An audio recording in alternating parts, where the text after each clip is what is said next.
Bonjour, aujourd'hui nous vous emmenons dans les coulisses de nos consultations.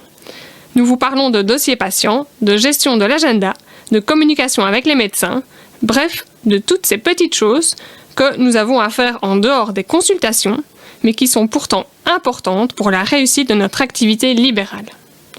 On vous parlera de tous nos outils, gratuits pour la plupart, que nous utilisons, qui nous permettent à la fois d'être efficaces sans que cela ne nous prenne trop de temps, afin de garder un maximum d'énergie pour nos patients. Allez, c'est parti, générique! Bienvenue sur le podcast Entre deux patients. Je suis Élise Bricot. Et moi, Marion Baudin. Nous sommes toutes les deux diététiciennes et on va vous parler ici de nos expériences en libéral. Vous avez envie de booster votre activité, d'être plus créatif et plus efficace dans vos consultations? Nous aborderons dans ce podcast des thématiques qui nous tiennent à cœur et nous répondrons à vos questions. Allez, c'est parti! Bonjour Élise. Salut Marion. Bon alors nous voilà de retour après une petite pause estivale. Déjà on voulait vous remercier parce qu'on a reçu plein de messages super cool cet été pour nous remercier du podcast, pour nous dire que c'était un chouette format. Donc on vous en remercie. On voit qu'on a dépassé les 400 abonnés sur la chaîne YouTube, donc merci pour ça. On s'est dit que du coup, on allait revenir à la rentrée avec un épisode par mois. Donc c'est le rythme qu'on va garder pour les prochaines fois. La nouveauté aussi depuis cet été, c'est que le podcast est disponible sur Spotify. Donc c'est pratique pour l'écouter dans la voiture, quand on va courir, quand on fait la cuisine. C'est un format assez pratique. Et puis cet été, on a fait passer aussi un sondage. On vous a fait passer un sondage où on avait listé quelques thèmes qui nous intéressaient et qu'on souhaitait aborder. Et puis en fait, c'est le thème comment organiser ses dossiers patients qui a eu le plus de succès. Alors c'est pas forcément celui auquel on s'attendait, mais finalement ça paraît assez logique parce que c'est une question qu'on se pose tous et toutes quand on démarre. Puis même une fois qu'on est lancé, on est souvent tenté d'aller voir comment font les collègues. Est-ce que c'est mieux en fait d'utiliser un logiciel? Est-ce que on peut faire ça sur papier ou est-ce que ça fait perdre du temps? Enfin voilà, c'est toutes des questions qu'on, je pense, on se pose tous. Et puis en préparant le podcast, on s'est rendu compte que en fait, si on voulait parler du dossier patient, fallait un peu qu'on aborde tout ce qu'il y avait autour, tout l'administratif finalement qui y avait autour de ce dossier patient.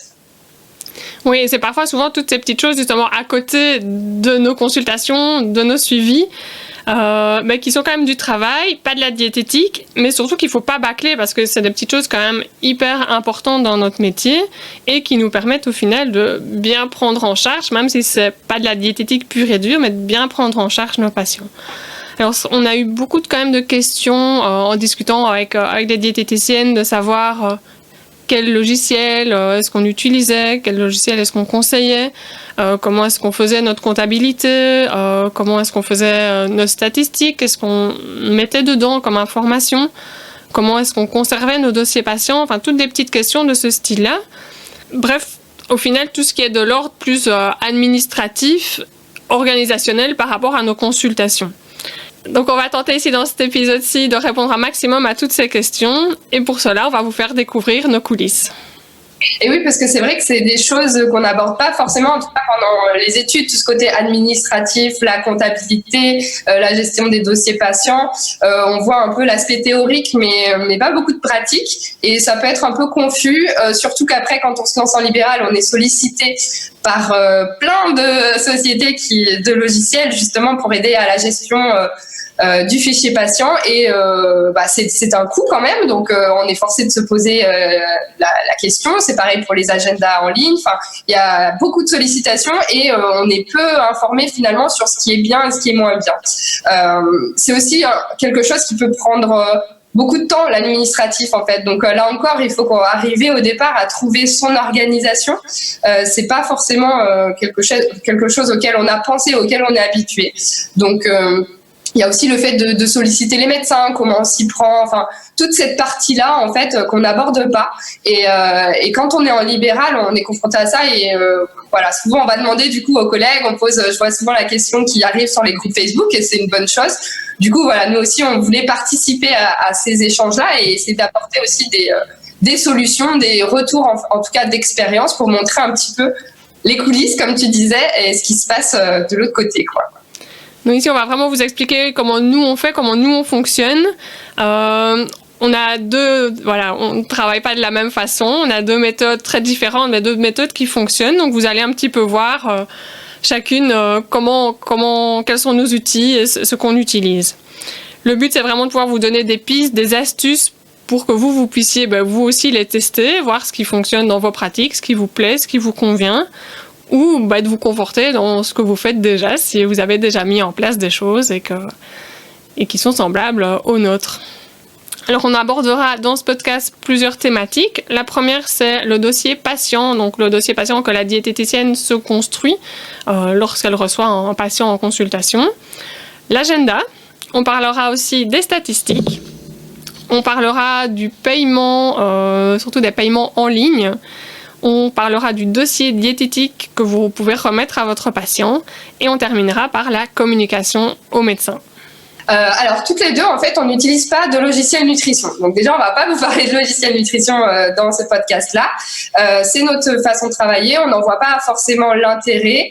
Je pense que ça dépend de la patientèle qu'on reçoit en consultation, parce qu'en fait, l'intérêt, à la limite, que je verrais pour un logiciel nutrition, c'est le calcul des rations qui est automatisé et qui peut être une aide en plus. Donc effectivement, si on rencontre un public de sportifs, de remettre des rations, peut-être que ça peut être un plus. C'est pas notre cas, donc on vous parlera pas de ça. Maintenant, si vous utilisez un logiciel nutrition, que ça vous aide et que vous y trouvez un intérêt, n'hésitez pas à nous dire dans les commentaires ou à venir échanger à ce sujet-là, parce que ça peut être un retour d'expérience qui peut être utile aussi à ceux qui nous écoutent.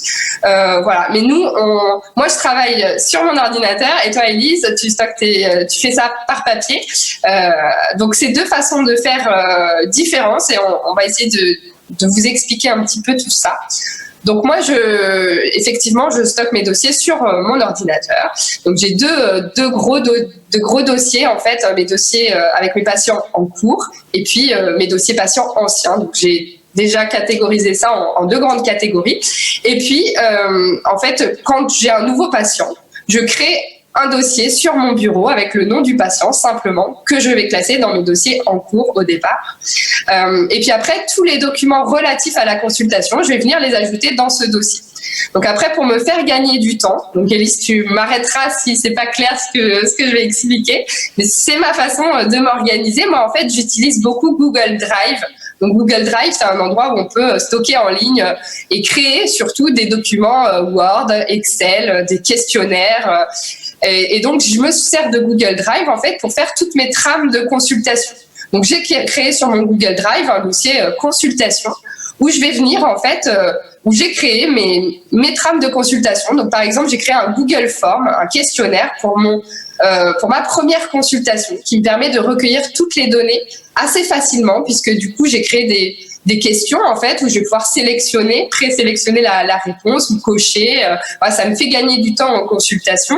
J'ai mis aussi l'avantage de créer ses propres documents, c'est qu'on peut organiser ça un petit peu, que ça colle au mieux à la consultation qu'on donne. Donc, je me suis fait des grands espaces aussi pour noter un maximum de choses au fil de la conversation finalement avec mon patient, pour pas avoir l'impression de faire un questionnaire très dirigé en fait lors de la première consultation. On a besoin de recueillir un maximum d'infos et en même temps, il faut que ça reste quand même sur le ton de la conversation et que ce soit agréable aussi pour le patient qui se sente à l'aise de nous donner des informations importantes. Donc, j'ai ce Google Form qui me sert de trame à ma première consultation.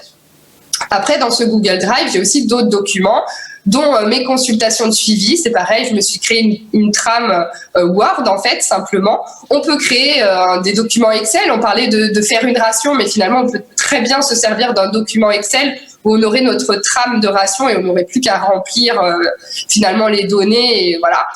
Donc, ça me permet aussi d'avoir... je me suis créé aussi des fiches d'exercices. Alors ça, c'est parce que aussi, je suis en train de me former. Donc, j'en ai parlé lors des derniers podcasts, mais je suis les formations de Florian Safer qui donne beaucoup d'exercices concrets à faire en consultation et à tester en fait en consultation. Et du coup, je me suis créé des petites fiches d'exercices pour me remémorer en fait ces exercices-là et pour que ce soit plus facile de les tester en fait en consultation. Donc ça me permet d'avoir un fichier aussi où je peux retrouver toutes ces aides en fait à la consultation et ça m'est très utile. Voilà. Et donc à chaque fois que j'ai rempli un questionnaire lors de ma première consultation, j'ai rempli une trame de consultation de suivi. J'enregistre en fait le document avec le nom de mon patient et je vais venir l'ajouter dans ce fameux dossier que je me suis créé sur mon bureau d'ordinateur avec le nom du patient. Est-ce que c'était suffisamment clair? Oui, c'était clair. Donc, si je résume, donc tu as sur ton PC, donc là, tu fais connecter les consultations. Sur ton PC, donc tu as deux gros fichiers. Dans chaque fichier, tu as chaque fois le nom de chaque fois de tes patients. Et à l'intérieur de chaque dossier patient, tu as tous les documents que tu as complétés durant les consultations, la fiche de son premier rendez-vous, les documents de ses suivis et aussi tous les outils, c'est ça, que tu lui remets lors de chaque consultation. Quoi, ouais. Il y a aussi, je me suis fait aussi une trame de facture. Ça nous sert quand les patients peuvent être remboursés par leur mutuelle. Il faut leur remettre une facture. Alors, il faut que figure notre nom, le nom du patient, le prix de la consultation, notre numéro ADELI. Du coup, ça aussi, c'est un document que j'ai établi au départ et j'ai juste à changer le prix de la consultation ou le nom du patient. Donc ça aussi, c'est quelque chose que j'ai déjà enregistré dans l'ordinateur. Donc si tu retournes dans le dossier d'un patient, tu sais exactement retrouver son suivi de A à Z avec toutes les informations qu'il te faut, quoi. Ouais. Tout à fait. Super. Tout à fait. Donc moi, au niveau du dossier patient, je n'utilise pas du tout la méthode informatique, même si c'est quelque chose que j'ai testé au tout début, mais j'ai vite décroché. Moi, je suis en version papier, comme vous pouvez le voir. Voilà, donc j'ai une petite farde à devis par patient, dans laquelle je note, j'y classe plusieurs documents. J'y classe ma feuille de premier rendez-vous, donc mes feuilles, j'en ai même plusieurs, ma fiche de premier rendez-vous, donc ça me fait 6 feuilles en tout, où là j'ai déjà une trame qui est déjà construite, donc avec des cases à remplir ou des cases à cocher, des idées de questions à poser. Donc j'ai quand même une structure globale à suivre. Maintenant, je ne me force pas à la suivre à la lettre, donc je peux aller faire la page 3 et puis la page 2 et puis revenir à la page 4 et puis voilà. Donc j'alterne un petit peu, j'essaye de ne pas faire un interrogatoire policier à mon patient non plus à ce moment-là. Je trouve ça très difficile à vivre pour le patient et même pour le diététicien. Il n'y a aucune convivialité par rapport à ça, donc j'essaie vraiment moi de me détacher de ça. À chaque fois que je vois mon patient en suivi, j'ai une feuille spécifique aussi que je rajoute dans mon dossier et chaque fois je remets les feuilles dessus, l'une au-dessus de l'autre dans ma fiche, dans mon dossier, avec ma fiche de premier rendez-vous en premier, donc pour avoir bien le nom évidemment de mon patient tout au-dessus. Pour moi, comme avantage, ce que j'y trouve, c'est que tout est bien sous la main. Donc, peu importe dans quel cabinet je suis, si je suis en téléconsultation à domicile ou quoi, j'ai vraiment chaque fois tout sous la main, tous mes outils du premier rendez-vous, tous mes outils de mes suivis, je peux retrouver vraiment facilement tout ça. Je ne perds rien parce que tout est là. Si un patient me donne une prise de sang, une copie de sa prise de sang, je la perfore et je la mets dedans. Donc, j'ai pas de feuille volante. Tout est bien organisé. Pareil, si c'est pour un document de mutuelle à compléter, je le perfore et je le conserve bien là-dedans. Par contre, je dois être quand même bien organisée dans le sens où j'ai un bac où je mets tous mes dossiers patients actuels et j'ai un bac avec mes dossiers qui sont terminés. Donc, ceux à qui je dois envoyer un rapport à mon médecin. Donc, ça, c'est dans un autre bac. Et alors, une fois que le rapport de fin de suivi est envoyé, alors j'agrafe tout ça, j'en enlève de la farde. Et alors, j'ai plein de classeurs par ordre alphabétique. Et donc, je remets chaque fois mon dossier alors dans la bonne farde pour pouvoir les retrouver. Donc, ça fait 11 ans, 12 ans là que je consulte. Et donc, j'ai encore tous mes classeurs. Donc, c'est des patients de 2009, de 2010 que s'ils viennent me revoir en consultation, je peux aller les retrouver facilement. Ça m'est juste arrivé une fois d'oublier mon dossier pour un rendez-vous. Mais voilà, c'était pas trop grave. J'ai su le faire. Je me dis sur 11 ans, l'oublier une fois, ça a été. Et alors, l'ordinateur, mais toi, tu es en téléconsultation, donc je pense que si j'étais en téléconsultation, je ferais aussi en version informatisée. Maintenant, oui. Quand j'ai... Qu'est-ce qui te bloque, en fait, au fait de passer, du coup, en version informatisée? En fait, quand je suis en cabinet, le fait d'avoir un PC... donc moi, ça serait un PC portable, tu vois, que j'aurais sur mon bureau. Et d'avoir un écran, en fait, entre moi et mon patient, ça me bloque. Je l'ai essayé au tout début, j'ai essayé. Et en fait, je regarde mon PC, je regarde pas mon patient. Je pense que je suis moins à l'écoute, en fait, de mon patient parce que je me concentre sur mon PC. Ça fait du bruit aussi. Enfin, je trouve que c'est dérangeant. Et je me rends compte que même moi, quand je vais chez un médecin, tu vois, et qu'il a son PC, ça me bloque aussi. Je trouve qu'il me regarde pas, qu'il est trop attentif à son PC et pas à son patient. Donc voilà, moi je préfère prendre note, même si c'est peut-être un peu plus brouillon dans mes feuilles, s'il y a un peu plus de papier. Mais voilà, je préfère cette convivialité-là, en tout cas, du papier et du dossier dans une farte. Oui, l'avantage de toutes mes fartes là, que je vous expliquais avec tous mes dossiers, c'est que je peux... Si ici dernièrement j'ai eu une patiente que j'avais vue il y a 2 ans, j'ai pu aller facilement rechercher son dossier d'il y a 2 ans et le reprendre en cours et récupérer les informations en tout cas qui avaient été discutées il y a 2 ans par rapport à ça. Donc pour ça, c'est vraiment aussi très chouette. Mais bon, après, en version informatique, ça marche aussi, évidemment. Oui, mais c'est vrai que c'est une question qu'on peut se poser aussi, c'est sur la conservation en fait des dossiers, le stockage des dossiers. Il y a aussi une question qui revient souvent quand on parle du dossier patient, c'est la conformité aux normes RGPD. Ça, c'est nouveau et c'est aussi des règles qui nous sont imposées, auxquelles il faut faire attention, auxquelles on est soumis en tout cas.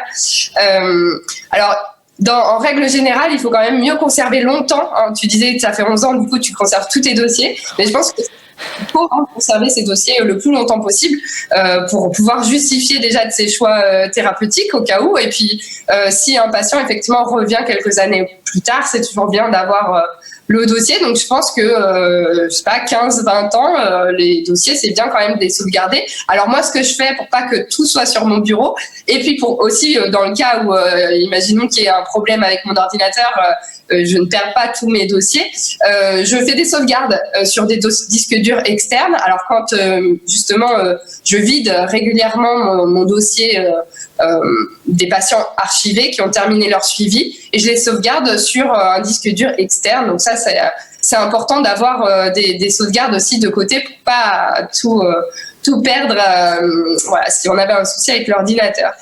Et après, par rapport aux règles RGPD, donc c'est les fameuses règles qui concernent la protection des données, que ce soit en ligne, mais aussi sur papier. On doit aussi se conformer à ces règles, même quand on fait des dossiers papier. Alors en fait, ces règles, c'est sur... il y a 2 choses. Il y a déjà... La première chose dans cette réglementation, c'est de devoir informer en fait son patient sur le traitement de ses données. C'est-à-dire que lui garantir qu'on va pas communiquer ces données à n'importe qui, qu'on va pas revendre ces données, qu'on va pas même les transmettre à telle ou telle personne, qu'il est aussi maître de ces données, c'est-à-dire qu'il peut récupérer son dossier patient, il peut demander à ce qu'on efface ces données s'il le souhaite. Donc ça, c'est important que le patient soit informé de tout ça. Alors on peut lui dire à l'oral, on peut mettre une affiche dans la salle d'attente, mais il faut en fait la réglementation RGPD, c'est ça, c'est informer le patient sur ce qu'on fait de ces données. Et c'est la chose importante à faire. Après, on n'a pas besoin de recueillir le consentement du patient pour noter des choses sur lui, pour recueillir des données, parce que ça fait partie, on en a besoin pour faire un diagnostic diététique et pour sa prise en charge. Donc on va pas lui demander est-ce que vous m'accordez de recueillir telle ou telle donnée, c'est pas ça. Simplement l'avertir sur ce qu'on va faire des données après. Et puis la deuxième chose, c'est de garantir la sécurité de ces données. Donc il faut que, toi Elise par exemple dans ton bureau, il faut que ton casier il soit fermé à clé. Il faut qu'il y ait personne en fait qui puisse avoir accès à part toi à ces données-là. Ça c'est important. Sur ordinateur, il faut que l'ordinateur soit protégé par un mot de passe par exemple. Les dossiers par exemple, on peut aussi les faire protéger par un mot de passe. Et puis, si on utilise un logiciel nutrition, il faut évidemment se renseigner sur les conditions d'utilisation, sur la confidentialité des données et que ce soit un logiciel qui soit bien conforme aux normes RGPD. Voilà, donc c'est des choses qu'il faut quand même avoir en tête en ce qui concerne le dossier patient. En Belgique, si jamais ça vous intéresse, sur le site de l'UPDLF, il y a un chouette document sur les règles RGPD pour les diététiciens. Donc, et alors, c'est intéressant d'aller voir, ouais. On peut aussi mettre dans la barre d'infos de la vidéo le site vers la CNIL, en fait, qui a une page consacrée justement à la RGPD et les libéraux, en fait. Donc, comment on doit protéger ses dossiers, etc. Et c'est très bien expliqué, c'est très simple, très clair. Donc, on mettra le lien aussi vers ça. Ça peut être utile et ça peut vous montrer que c'est pas... Finalement, il n'y a pas grand-chose à faire pour être conforme à ces normes-là. Des fois, on peut s'en faire toute une histoire, mais c'est pas grand-chose. Et par contre, il faut être au courant, être informé et il faut le faire. Mmh. Alors, on peut parler peut-être de l'agenda maintenant. Oui, alors l'agenda, moi j'utilise classiquement un Google Agenda. Je trouve ça super pratique parce que on reçoit une notification 30 minutes avant le rendez-vous. Enfin, ça c'est nous qui programmons, mais moi je fais ça.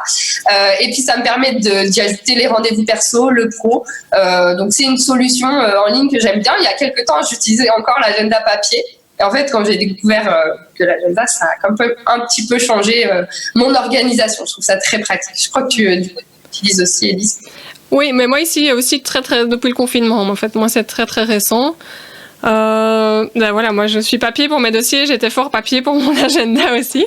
Donc j'ai essayé. Par contre, moi comme j'ai plusieurs boulots, j'avais plusieurs agendas en moment. Donc j'avais un agenda pour l'école, j'avais un agenda pour mes consultations, j'avais un agenda pour tout ce qui était privé, familial. Et puis j'ai essayé de regrouper tout dans un même agenda, mais là c'était juste très compliqué, très chargé au niveau des informations. Donc voilà, c'était un peu difficile de s'y retrouver, d'avoir de la place aussi pour noter les informations, parce que quand on a un premier rendez-vous par exemple, moi j'ai quand même beaucoup d'informations à noter, j'avais que dans mon agenda pour noter les infos, donc c'était assez chargé. Et donc voilà, le confinement est arrivé, et donc là comme j'ai mis en place les téléconsultations, voilà, c'était pour moi une facilité de mettre en place aussi cet agenda en ligne. Enfin, une facilité. Au début, j'avais peur. Hein.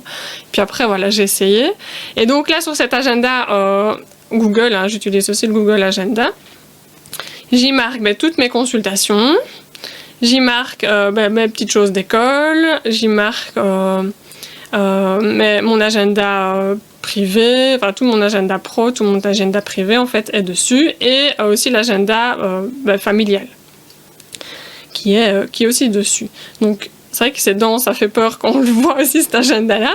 Par contre, j'utilise quelque chose qui marche vraiment bien, j'utilise un code couleur. Donc pour chaque type d'activité, j'utilise une couleur différente, et vis-à-vis de mes consultations, pour m'y retrouver, parce qu'après, j'utilise cet agenda-là pour l'utiliser pour mes statistiques et pour ma comptabilité. En fait, je me base dessus, vu qu'il y a un module, une fonction recherche, et donc voilà, c'est plus facile après pour retrouver toutes mes consultations. Mais par contre, il faut être hyper organisé dans le sens où, dès que j'ai un premier rendez-vous, je marque, j'ai un code en fait où je mets consulte premier rendez-vous, et donc comme ça, je sais retrouver sur mon mois tous mes premiers rendez-vous que j'ai eus. Et puis j'ai un code juste consulte, où là c'est mes suivis, et j'ai un code bilan, et donc là c'est tous mes bilans intermédiaires ou bilans de fin de suivi. Et donc ainsi je peux m'y retrouver et me dire, ah oui, ce mois-ci j'ai eu X suivi, j'ai eu X bilan sur le mois, et donc c'est beaucoup plus facile après pour mettre en place mes statistiques et ma compta. Ouais, carrément, c'est génial, c'est un truc que je pense que je vais mettre en place, parce que moi, en fait, j'ai un document que je me suis créé, Excel, où je mets, en fait, quand j'ai un premier rendez-vous, je mets manuellement, en fait, le nom, le premier rendez-vous, la date, et je fais ça par mois pour avoir... alors, je ne suis pas à ton niveau de statistique, mais je sais quand même combien j'ai eu de premiers rendez-vous et suivi dans le mois. Mais c'est vrai que ton astuce, ça, Google Agenda, ça fait gagner un temps fou, quoi. Ouais. Et alors, au niveau de l'espace aussi, comme on sait mettre une petite description pour chaque plage horaire, Ben là aussi, je sais mettre toutes les informations recueillies pour un premier rendez-vous, par exemple, où je sais mettre vraiment bien toutes les coordonnées de mon patient, sa demande, d'où il vient, s'il est envoyé par un médecin. Et donc là, j'ai un espace illimité au niveau du caractère pour pouvoir mettre toutes ces informations-là. Et pour les téléconsultations, c'est aussi facile. J'ai l'adresse email qui est dessus, et donc j'ai plus qu'à faire copier-coller pour après lui envoyer le lien Zoom, par exemple. Donc pour ça, je pense que maintenant, donc là, ça fait quelques mois que je suis passée à ça, et c'est vrai que là, j'ai aucun regret vis-à-vis de ça. Ouais. Par rapport à tes statistiques, est-ce que tu peux en dire un peu plus? Tu en avais déjà parlé, je crois, un peu dans une vidéo, mais du coup, quel est l'intérêt de faire ces statistiques-là? Donc, en fait, les statistiques servent parce que, au final, dans ces consultations, c'est hyper compliqué de se dire « Ah ouais, j'ai bien bossé ce mois-ci, tu vois », ou « Ah oui, j'ai eu beaucoup de patients », ou « Ah oui, mes suivis, ils durent quand même plus longtemps que l'année passée ». Enfin, c'est très difficile, on est vite biaisé par des a priori, ou parce qu'on a eu peut-être des annulations, un peu plus d'annulations ce mois-ci, et donc on se dit « Oh là là, tous mes patients annulent ». Parfois, on donne une info, on se dit « Mais c'est tellement évident, c'est tellement banal », et qu'on ne voit pas vraiment que c'est porteur pour ton patient. Et le but derrière, c'est de se dire, mais oui, mon patient, s'il revient à sa 2e, à sa 3e, à sa 10e consultation, c'est quand même que je lui apporte des choses, c'est quand même que ma consultation a de la valeur, que ça lui sert, qu'il en trouve quelque chose. Tu as des patients qui vont te dire tout de suite, qui vont te le dire, et qui vont dire oui c'est super, j'apprends plein de choses, ça me fait du bien de venir à la consulte. Et puis tu as des patients qui vont pas te le dire. Que si tu les chiffres, si tu checkes tout ça et tu dis ah oui en moyenne j'ai mes patients qui viennent à 5 rendez-vous, qui viennent à 6 rendez-vous, alors que quand j'ai commencé il y a 4 ans, ils venaient en moyenne qu'à 3 rendez-vous, tu vois. Et donc le fait de voir cette évolution là, ça te redonne de la confiance, ça te redonne de l'espoir aussi dans ta consultation, parce que c'est quand même pas quelque chose qui est facile tous les jours, hein. On est des entrepreneurs, donc il y a des jours qui sont plus faciles, il y a des jours qui sont plus difficiles, et donc de pouvoir chiffrer, visualiser tout ça, c'est vraiment très, très porteur. En tout cas, c'est vraiment très positif, et je vous invite, si vous ne le faites pas encore, à les faire. Donc concrètement, qu'est-ce que je cherche à avoir comme information dans mes statistiques? Déjà, comme j'ai 3 lieux de consultation, donc j'ai des téléconsultations, j'ai 2 cabinets, donc le but c'est de voir mes pourcentages dans chaque cabinet, ou avec les téléconsultations, de voir mes pourcentages de plages occupées dans chaque cabinet, de voir le nombre de mes nouveaux patients, le nombre de suivis, la moyenne de suivi sur une année, la moyenne de suivi par patient aussi, combien de fois mon patient vient en moyenne en consultation. Donc tous des chiffres comme ça qui vont vraiment être hyper intéressants. Pour terminer, par rapport aux statistiques, ça prend pas de temps. Donc si vous prenez déjà 1 heure de temps pour faire votre compta, rajoutez une demi-heure ou 1 heure en plus pour faire vos statistiques, et vous verrez, voilà, vous goupillez ça, vous bloquez 2 heures de temps sur votre mois, et vous verrez, c'est super motivant en tout cas d'avoir ces chiffres-là sous la main. Là, je reviens aussi sur l'avantage de l'agenda électronique par rapport au papier, c'est que je gagne beaucoup de temps en fait de le faire avec mon agenda électronique plutôt qu'en papier où je devais rechecker tout, repasser tout en revue, et là ça me prenait vraiment énormément de temps. Par contre, j'ai un gros souci, Marion, c'est que avec mes téléconsultations là que je fais depuis quelques mois, donc mes patients me font un virement après la consultation, et donc ça me prend par contre là énormément de temps pour aller revérifier sur mon appli mobile de la banque, vérifier que chaque patient m'a bien payé, parce que bien souvent il y a toujours des erreurs au niveau de la communication, il y en a qui mettent pas leur nom, il y en a qui mettent pas la date, il y en a qui oublient de faire le virement, donc je dois aller faire un petit rappel par email pour dire « Ah, vous m'avez oublié ». Et donc ça me prend là, par contre, énormément de temps. Est-ce que tu aurais une solution à ça? Alors moi, ce que j'ai fait, c'est que mes patients, ils payent directement sur mon site. J'ai mis une sorte de boutique en ligne où les patients payent dessus, donc j'utilise le module de paiement Stripe. Donc au moins j'ai dans Stripe un récapitulatif de tous mes paiements. Donc ça c'est bien, on peut en sortir des factures aussi pour la comptabilité, c'est assez pratique. Après je suis pas à 100% satisfaite du système de prise de rendez-vous que j'ai en place aujourd'hui, puisqu'en fait mes patients payent leur consultation sur mon site et après je les recontacte pour programmer un rendez-vous. Donc clairement ça c'est chronophage à mort. Enfin voilà, je suis en train de réfléchir du coup à autre chose. Dans le cadre du développement de mon suivi diète, en fait, on cherche à faciliter en fait la téléconsultation. Donc à la fois proposer un module de téléconsultation, mais faire tout le parcours patient en fait, que le patient puisse prendre rendez-vous, payer sur le site et accéder à sa téléconsultation et que la diète puisse avoir ces infos-là de façon hyper simple. Moi déjà ça me changera ma façon de procéder, ça me fera gagner du temps et ça il nous a été beaucoup demandé. C'est vrai que pour celles qui veulent mettre en place la téléconsultation, parfois on ne sait pas du coup comment faire régler cette consultation, c'est compliqué, enfin ça engage tout un parcours après administratif, comme tu disais, qui prend du temps. Donc là, ce serait vraiment de simplifier à la fois pour le patient et pour la diète. Donc ça, c'est... on espère proposer quelque chose qui sera utile et qui facilitera ça. Ok, donc comme ça, un gain de temps énorme alors par rapport à ce second contrôle que je dois faire à chaque fois pour vérifier le paiement. Donc tout se fait automatiquement. On ait tous les paiements, on sache quel patient a payé et puis pour que le patient aussi ce soit plus facile, qu'il ait tout de suite accès à son rendez-vous, son espace patient, parce que c'est vrai que quand tu payes avant le rendez-vous, c'est pas simple. Enfin, pour moi, c'est pas forcément optimal. Donc, il faut quand même que le patient il ait tout de suite accès après à quelque chose, à son lien de rendez-vous et qu'il soit rassuré là-dessus. Donc, c'est ça qu'on cherche à faire. Super. Alors, par rapport au dossier diététique. Alors, qu'est-ce que j'entends par dossier diététique? Donc, moi, c'est un dossier, un document donc, que je remets à mon patient dès son premier rendez-vous. Donc là, par contre, j'utilise un document Word.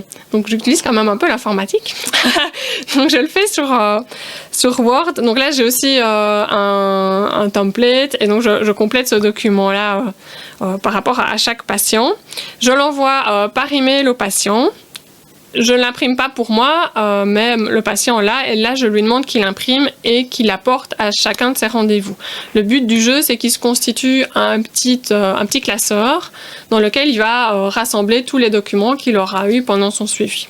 Donc concrètement, tu mets quoi dans ce dossier-là? Il a accès à quoi ton patient? Alors, concrètement, ce dossier-là, donc c'est un dossier que je crée donc en dehors de la consultation, donc c'est du temps que je prends après la consultation pour lui envoyer. J'y mets plusieurs informations, notamment je travaille beaucoup sur les motivations des patients. Je trouve que c'est hyper important que le patient puisse mettre en mots, donc par écrit, pas simplement le dire ou pas simplement le penser, mais bien l'écrire. Ses motivations, pourquoi il s'engage à venir en consultation diététique, pourquoi est-ce qu'il s'engage à changer ses habitudes. Et donc, je remarque vraiment que le fait de l'écrire permet une meilleure réussite, en tout cas, du suivi. Donc là, dans ce dossier diététique, il y a tout un aspect sur les motivations. Il y a un autre aspect sur les outils de tracking. C'est un outil qui va vraiment permettre aux patients de mieux visualiser, de mieux prendre conscience de tous ces changements, de toute son évolution. Donc ça fait partie aussi de ce dossier patient. Et alors aussi, j'y mets tout ce qui est planning de consultation. Et là, mon planning de consultation, c'est un tableau en fait. En tout cas, je fais ça sous forme de tableau qui reprend en général les 5 prochains rendez-vous. Quand c'est dans un cadre de perte de poids, par exemple, je fais un plan sur 3 mois avec plus ou moins 5 rendez-vous. Je mets les échéances estimées plus ou moins à quelle période il faudrait se voir. Je définis déjà une thématique pour chacun des rendez-vous, une thématique évidemment qui a été réfléchie et discutée au premier rendez-vous avec mon patient. Donc on a déjà choisi au moins 1 ou 2 thématiques ensemble. Si on n'a pas tout choisi, voilà, c'est des éléments en tout cas que moi je vais aller rechercher, des idées de thèmes que je vais aller rechercher dans ce qui a été discuté au premier rendez-vous. Donc voilà un petit peu déjà sur quoi est basé mon dossier diététique. Il m'aide à avoir une meilleure vision de mes suivis. En tout cas, il y a plus d'engagement au niveau du patient de mettre en place tout ça. Je remarque le fait qu'il y ait un dossier, qu'il y ait un écrit, en tout cas pour les patients que je vois en cabinet, mais même ça marche aussi pour les patients en téléconsultation. Je leur demande aussi de l'imprimer et de se constituer aussi un dossier, même si je ne les vois pas en vrai. Je remarque qu'il y a beaucoup plus d'engagement et beaucoup plus de réussite, en tout cas, par rapport au suivi. Je m'en sers aussi comme ressource supplémentaire en dehors des rendez-vous, donc dans le sens où parfois je vois plus le patient pendant 3 semaines, pendant 4 semaines, mais le fait d'avoir ce dossier-là, c'est un côté aussi rassurant pour mon patient.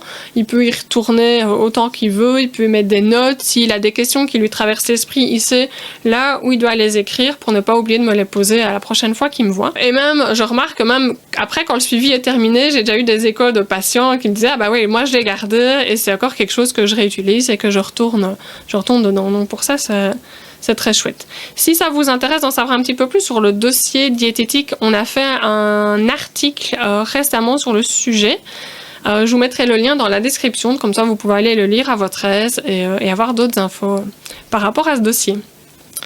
Et toi Marion, est-ce que tu as mis en place un dossier diététique avec tes patients ? Alors moi, je remets pas en tout cas de dossier diététique papier ou informatisé à proprement parler à mes patients. Par contre, ce que je leur propose, c'est de rester en contact via l'application Mon Suivi Diète. Et en fin de consultation, comme toi, je prends un petit temps en fait pour revoir tous les documents que je vais remettre à mon patient. Donc, ce soit des exercices qu'on a fait pendant la consultation et que j'aimerais qu'il garde sous les yeux. C'est pareil, je travaille beaucoup sur la motivation et si on a fait un exercice sur ce sujet et qu'il a marqué des choses et tout ça, j'aime bien lui renvoyer pour qu'il le garde sous les yeux et que voilà, il garde ça avec lui. Ça peut être un plan alimentaire dans les premières consultations s'il en a ressenti le besoin. Donc, je renvoie tous ces documents directement sur l'application. Donc, le patient, il a une rubrique fichier partagé où il va retrouver toutes ces infos-là. Et c'est un peu le même principe. Finalement, il va garder comme ça tous les éléments relatifs à sa consultation au même endroit. Donc ça, je trouve ça assez intéressant. Après, sur l'application, on se fixe ensemble aussi des objectifs. Donc des objectifs journaliers. Donc ça, c'est quelque chose qu'on fait en fin de consultation. Et c'est pareil, ça lui permet de se focaliser et d'avoir en tête les petites choses sur lesquelles il doit travailler entre les consultations. Donc ça, c'est un exercice que j'aime bien faire. On décide ensemble ce sur quoi on va se focaliser jusqu'à la prochaine consultation et ça lui permet, à la fin de la consultation où on s'est dit peut-être plein de trucs, finalement de voir ce qu'il a retenu et puis de voir ce sur quoi il est prêt à faire un changement et via l'application il le garde vraiment en tête et tous les jours il a cette info là donc il peut retrouver ça et finalement c'est un petit peu la même utilisation que ton dossier diététique. Moi, je trouve que ça oui, que l'outil de tracking en tout cas dans le dossier diététique. Oui, c'est ça. Valider, c'est ça, cocher, valider tous les petits objectifs quotidiens. Ouais, tous les objectifs quotidiens et après on fait un gros travail pour moi c'est le point central en fait de mes consultations, c'est le journal alimentaire que je leur fais compléter via l'application et où je leur demande tout un tas d'infos au fil des consultations mais c'est vraiment un outil de tracking pour le coup hyper important pour moi sur lequel je vais m'appuyer tout au long des séances et je vais leur rappeler l'intérêt au fil des séances et souvent en fin de consultation ils repartent toujours avec un objectif sur ce journal alimentaire, quelque chose, un point central qu'il va devoir observer. Et voilà, ça fait partie aussi de l'accompagnement que je propose. Et l'application me permet vraiment de faire cet accompagnement, parce que le dossier diététique, c'est aussi ça l'idée finalement, c'est que ça accompagne le patient en dehors des consultations, qui ne se sentent pas seul avec toutes les recommandations qu'on a pu lui faire. L'idée, c'est qu'il puisse avancer comme ça avec notre soutien et en mettant en lui des choses en place, quoi. Super. Et alors, la dernière chose qu'on voulait aborder, c'était la communication avec les médecins. Alors, moi, j'avoue que c'est quelque chose trop peu peut-être, mais bon, après, je pense que ça vient aussi de la patientèle que je reçois. Moi, j'imagine que si on est spécialisé en pédiatrie, je le vois avec mes collègues spécialisés en pédiatrie, elles font un compte rendu au pédiatre après chaque consultation. Moi, c'est quelque chose que je prends vraiment pas le temps de faire, ou alors que vraiment dans des cas spécifiques. Du coup, toi, c'est quelque chose que tu fais systématiquement, et comment tu t'organises et comment tu gères ça, quoi, en dehors de tes consultations? Donc oui, moi, je contacte évidemment énormément les médecins parce que je travaille beaucoup avec eux. J'ai contact par email, hein, donc les versions lettres courrier, je fais pas du tout.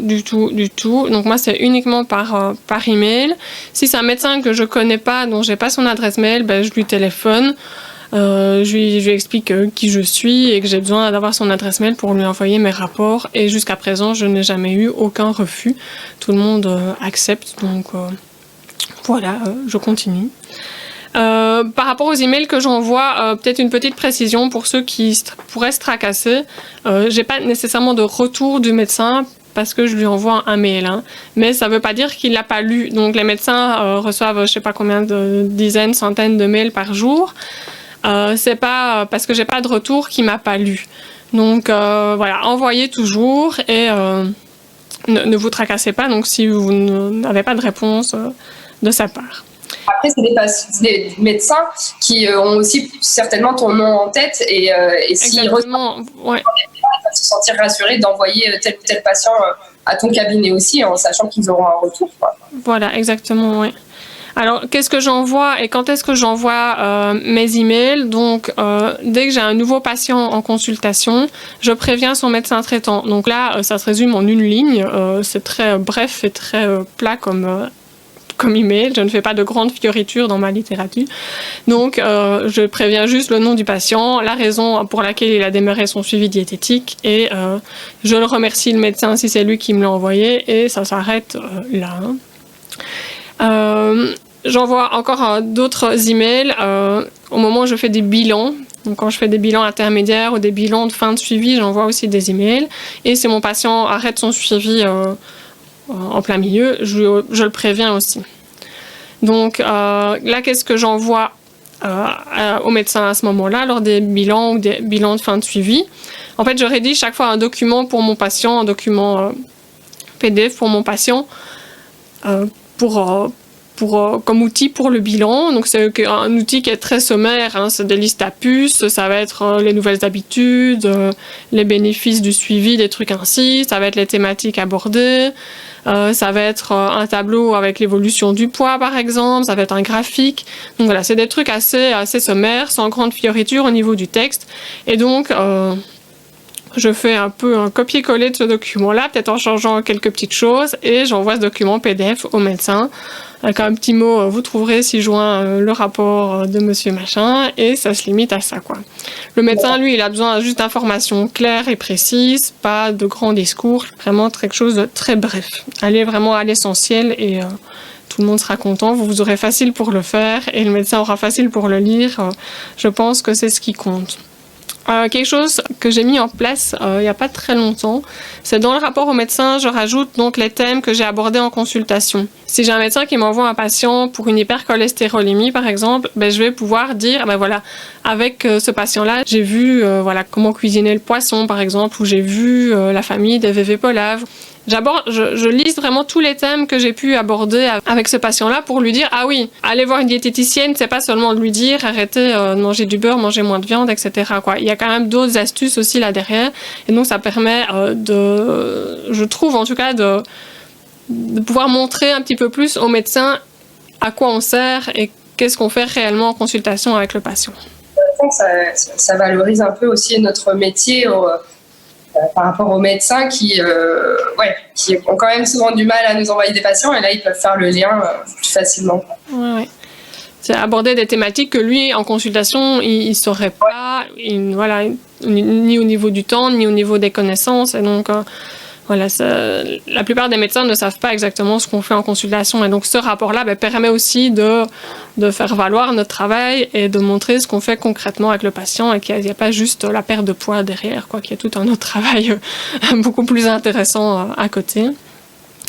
Nous en Belgique, au niveau des obligations, c'est vraiment au niveau des prestations UNAMI